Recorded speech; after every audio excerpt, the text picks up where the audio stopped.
After a wild week, I caught up with Dan Larimer, CEO of Invictus Innovations, which recently launched Protoshares. Daniel, thanks for joining us.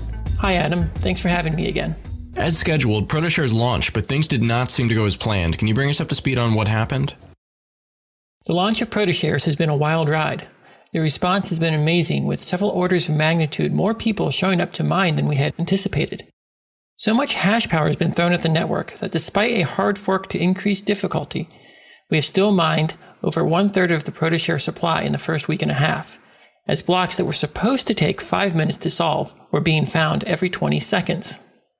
The difficulty has gone up to 160 times the initial difficulty, and by the time this is aired, will have gone up 1,600 times the initial difficulty.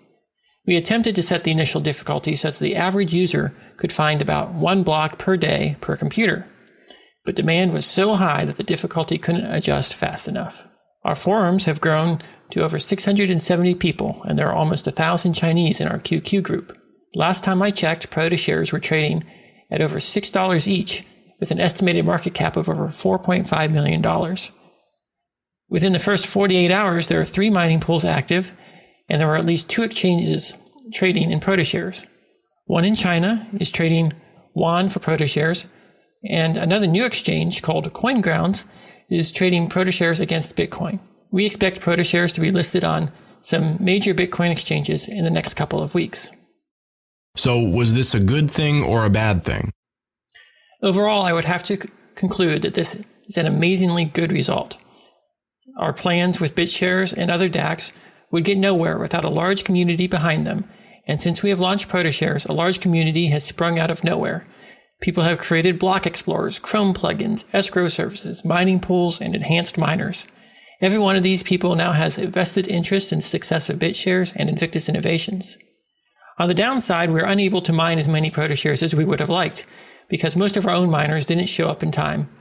So we had to mine in the cloud like everyone else. Some people have argued that the shares were mined too quickly, but from our perspective, it doesn't really matter how quickly they were mined. It was all a lottery giveaway system anyway. What matters now is that Protoshares are out there and can be traded. One of the aspirations was a CPU mineable proof of work that would make the distribution more fair. Do you think that was accomplished, and why? I think we succeeded in creating a proof of work that is harder to migrate to a GPU or even an ASIC. But we recently found some weaknesses thanks to a bounty and publicity that indicate that while better than script, it is not quite good enough. This brings up a more important topic. How should shares in a DAC be distributed? If you pre-mine, one group will hate you. If you make it CPU only, others will complain about botnets. If you make it GPU friendly, someone else will benefit. And if you make it ASIC friendly, you will have centralization problems. There is really no good solution that will make everyone happy. Based on the experience so far, what would you do differently if you had it to do over again? In the future, I would need to set the initial difficulty like an IPO price. Considering the first trade for Protoshares was at a price of $2, the initial profit from mining was much higher than the cost of mining. As a result, mining power is added to the network until the cost of mining approached the profit. In the future, I need to set the initial difficulty like an IPO price. Considering the first trade of Protoshares was at $2 per share, the initial profit from mining was much higher than the cost of mining. As a result, new computers are thrown at the network until the cost of mining equals the profit that can be earned from mining. There have been accusations that this was intentional and that Invictus directly profited from this happening. From what you've told me, I don't believe that's true. I don't know if you talk about company finances, but can you address this publicly?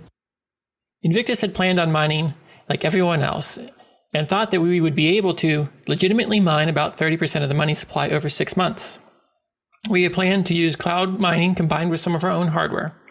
Unfortunately for us, everyone else had the same idea, and as a result, Invictus was only able to mine a couple of percent of the money supply. We had to earn the rest of our supply through services such as mining pools and direct purchases on the market. There are other miners who were able to mine far more than we did. The mining was fair with no pre-mine, as Super 3 at BitShares Talk can testify that he mined the second block. Invictus was on a level playing field with everyone else. Some people have accused us of having secret high-performance miner, but within days of launch, Ypool had released a miner with 5 times the performance of our miner, and even still we have not been able to replicate their performance. There will always be critics, but overall I think most people are happy with how things have gone and are glad that they get to be a part of what we are doing. On the last episode, we talked about a plan for more products that would be forked from Protoshares. Has anything about this launch changed? Anything about that plan? Protoshares are designed to give people a cut of most of our future DAC offerings, either directly or indirectly. Nothing has changed from these plans. And finally, this seemed insanely fast in the way that things developed. Do you think that this is a sustainable model that you would recommend to other companies, or does it need further tweaking before really anybody should be using this? I think that Protoshares has proven a new type of crowdfunding and marketing. Other companies could benefit from applying the lessons learned. I would caution them that it is not easy, and it requires the right incentives to be in place. Daniel Larimer, CEO of Invictus Innovations. Thanks for being on the show. Thank you very much for having me, Adam.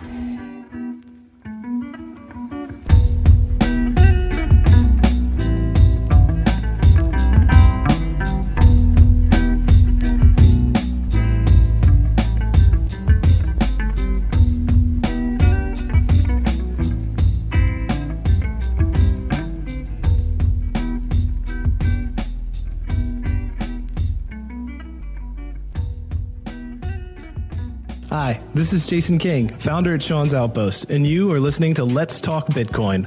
Sean's Outpost is a homeless outreach in Pensacola, Florida, and we are proudly powered by Bitcoin. To date, over 13,000 meals have been fed to the homeless in our area, all purchased with Bitcoin and through the generosity of the cryptocurrency community.